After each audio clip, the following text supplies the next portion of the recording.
Ya, tentu dua-duanya harus ada.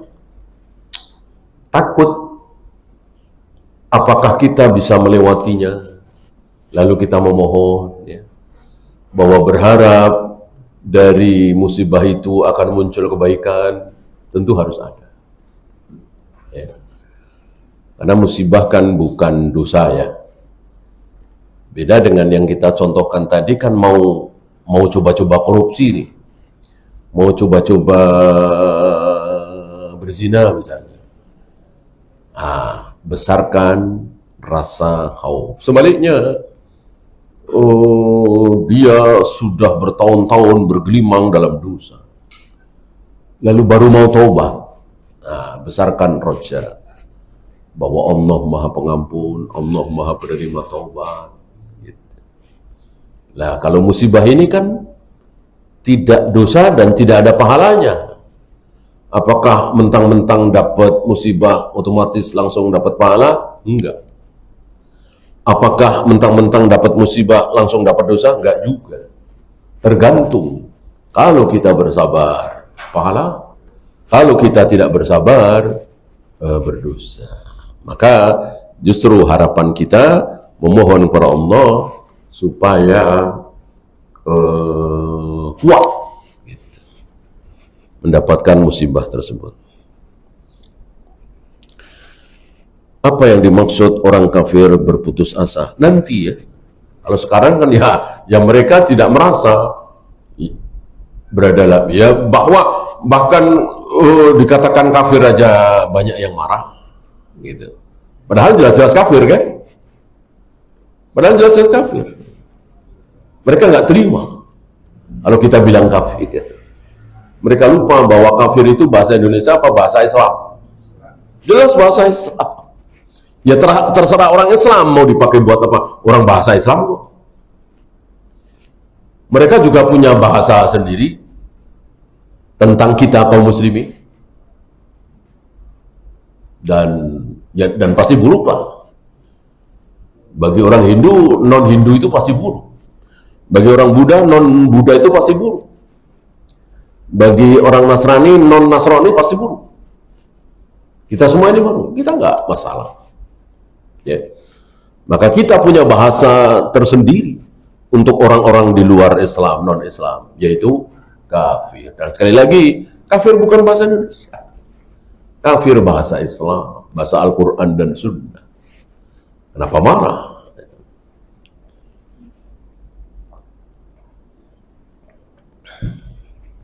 Nah, nanti ketika sudah mati, ya pastilah mereka yakin betul nggak akan dapat surga. Mereka yakin betul pasti masuk neraka. Itu yang dimaksud dengan putus asa.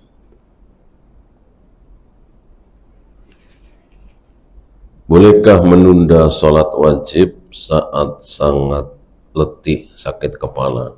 Boleh. Ketika mungkin menunggu saatnya, ya, atau nunggu reaksi obat supaya sakit kepalanya mereda, boleh. Bahkan Nabi cuman apa? Cuman panas doang.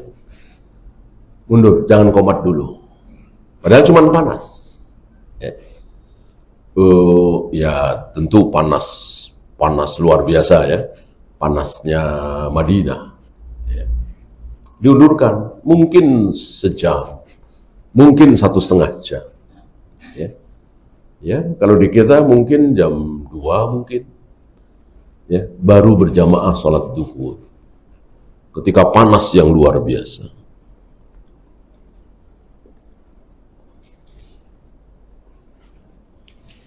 Berdosakah ketika mendapat keburukan di dalam hati mengucapkan ini seburuk-buruknya rencana dan aku tidak ridho atas keburukan ini? Ini ucapan untuk siapa? Kalau untuk Allah tentu tercela. Kalau untuk teman kita, tetangga kita yang menciptakan keburukan itu, ya boleh. Ya.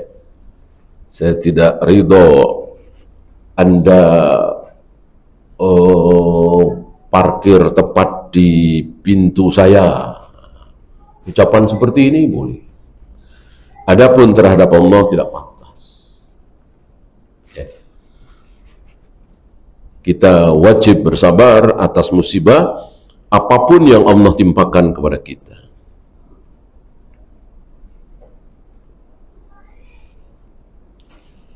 Dolimkah mengucapkan hamdalah setelah sholat? Sesuatu yang tidak sunnah, keliru, bid'ah, ya dolim. Meletakkan sesuatu tidak pada tempatnya. Ketika kita salam, sholat, Assalamualaikum warahmatullahi wabarakatuh, Assalamualaikum warahmatullahi wabarakatuh, Nabi mencontohkan baca apa? Iya. Astagfirullah, astagfirullah, astagfirullah. Ini dalil. Ya. Nah, mungkin saudara kita ini pakai rokyu, nggak pakai dalil tapi pakai rokyu. Ini kan habis sholat. Sholat itu kan perbuatan termulia, terbesar. Ya wajar lah, udah selesai. Alhamdulillah, udah selesai sholat. Nah, itu rokyu. Ya. Kalau tidak ada contoh dari Nabi, boleh. Misalnya habis selesai mengerjakan PR misalnya, kan nggak ada contoh dari Nabi, ya silahkan, alhamdulillah. Ya, habis selesai membetulkan mobil, alhamdulillah, tadi nggak nyala, sekarang nyala, alhamdulillah. Kan nggak ada contoh dari Nabi. Ya. Adapun sholat ini ibadah mahdhah dan sudah ada contoh dari Nabi. Setelah salam baca istighfar 3 kali. Dan istighfarnya cukup astagfirullah. Tidak ada tambahan al-azim. Nabi tidak pernah mencontohkan astagfirullah al-azim. Cukup astagfirullah 3 kali.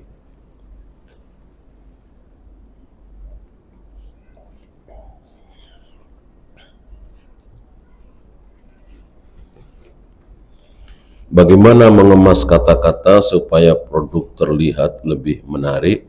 Boleh saja asal tidak bohong. Boleh saja asal tidak bohong.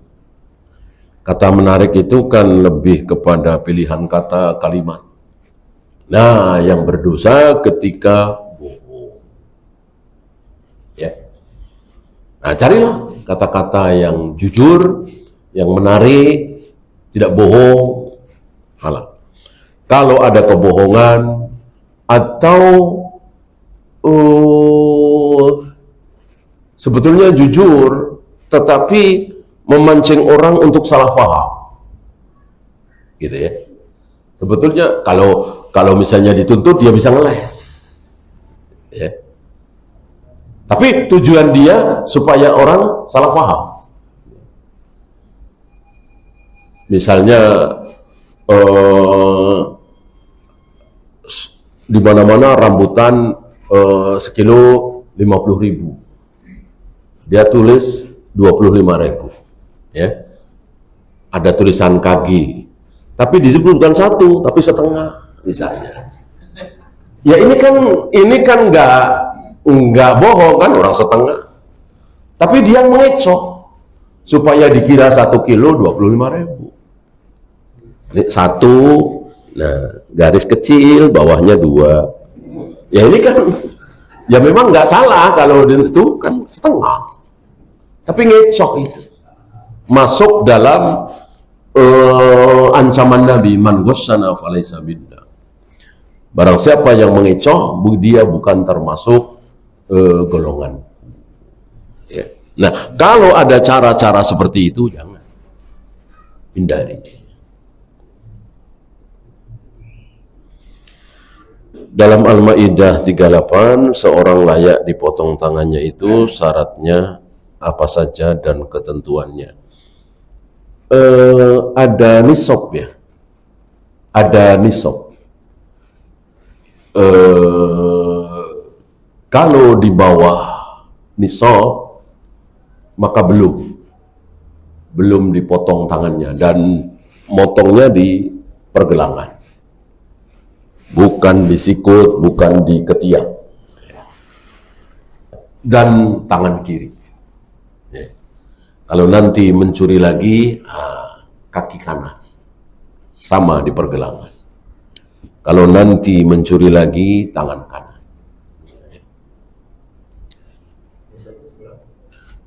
Untuk ada khilaf ya, karena hitungan dari dinar dirham itu kan memang tidak mudah. Ya. Saya kira kalau sekarang rupiah itu 2 juta, 3 juta sudah masuk. Ya. Bagaimana yang puluhan juta, ratusan juta. Ya. An-Nisa ayat 3, Allah mengizinkan poligami hingga 4 istri. Tapi dalam 129 disebutkan kamu tidak bisa berbuat adil. Hati. Jangankan kita, itu kan hitubnya Rasulullah. Muhammad, engkau tidak mungkin bisa berbuat adil. Apa? Hati. Kalau hati nggak mungkin. Jangankan kita, Rasulullah saja tidak mungkin bisa berbuat adil secara hati. Artinya, seandainya cinta itu ada prosentasenya, maka seluruh istri-istri Nabi mendapatkan cinta dari Nabi 15% misalnya. Nggak mungkin. Berdosakah? Tidak. Yang berdosa itu nafkah, giliran. Baru itu bisa berbuat adil. Jangankan dalam keadaan sehat, dalam keadaan sakit saja beliau berusaha adil. Artinya tetap digilir. Walaupun dengan diangkat, dibopong ya awalnya ya, tetap digilir. Apalagi sehat. Walaupun akhirnya istri-istri yang lain merelakan supaya tetap di rumah Aisyah. Itu karena semua tahu bahwa yang paling dicintai oleh Nabi adalah Aisyah. Maka setiap kali beliau digilir, beliau selalu bertanya, besok aku giliran siapa? Setiap kali digilir, beliau selalu bertanya, besok aku giliran siapa? Begitu giliran Aisyah, beliau nggak nanya-nanya lagi. Dan akhirnya istri-istri beliau merelakan untuk tidak usah digilir, tetap di Aisyah saja sampai wafat. Ini jelas terang benderang bahwa secara hati beliau tidak bisa berbuat adil, dan itu nggak apa-apa, dan itu tidak apa-apa. Yang harus adil adalah nafkah, giliran. Wallahu.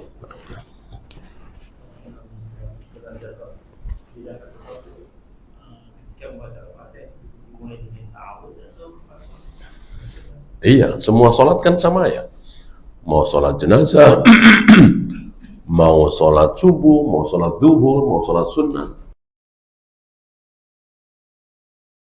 Diawali dengan ta'awudz. Yang terbaik, yang terpanjang itu. A'udzubillahi samii'il 'aliim minasyaitonir rajim min hamzihi wa nafthihi wa nafthihi. Ya. Masalah ini masuk surga apa bisa? Ya. Itu kan salah satunya syaratnya tidak menggunakan rupiah. Ya. Terus kalau kita misalnya punya anak nih, kita merupiah sebetulnya bisa karena kita bisa berdalam anak. Tapi ada orang yang lebih alim ya, atau ulama dakwah. Terus kita minta tolong sama ulama itu untuk merupiah anak kita gitu. Itu bonus itu hilang atau masih? Iya, berarti kan minta kan? Tapi bukan untuk diri sendiri. Iya, memintakan kan berarti. Yang terbaik nggak usah minta beliau, kita sendiri yang membacakan. Karena kan yang menyembuhkan Allah, bukan ruqyah kita, itu kan asbab saja. Jadi kalau kita mau beranggapan, kalau beliau yang meruqyah lebih paten, nah, berarti kan seolah menyerahkan kita, justru disitulah letak tauhidnya. Kalau kita betul-betul yakin bahwa yang menyembuhkan adalah Allah, ya sudah. Siapa yang ada di situ? Dan nggak usah diminta. Udah ruqyah aja.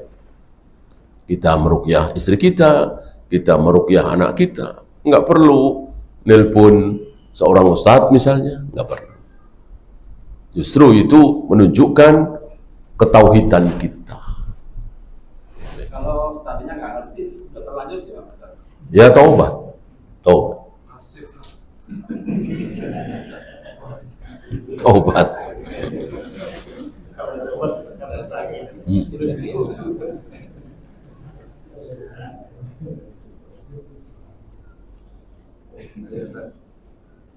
Ya. Kalau yang meninggal itu dalam amal jariahnya kan tetap terus berjalan ya. Ya. Itu akumulatif atau tetap aja begitu? Iya, nambah terus. Nambah aja terus. Iya, nambah terus. Nanti anak kita meninggal. Nah, kan anak kita punya anak lagi, berarti cucu kita kan terus nambah. Atau anak murid jadi cucu murid bisa juga. Kita ngajarin Al-Fatihah kepada seorang bocah. Dia hafal Al-Fatihah dari kita.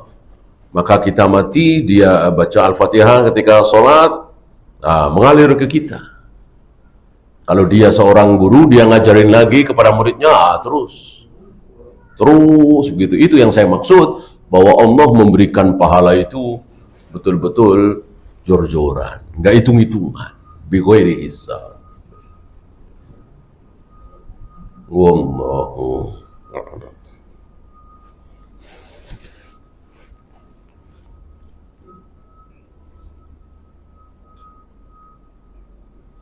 Ada lagi? Kalau tidak ada, kita akhiri. Subhanakallahumma bihamdika asyhadu an la ilaha illa anta astaghfiruka wa atubu ilaik. Assalamualaikum warahmatullahi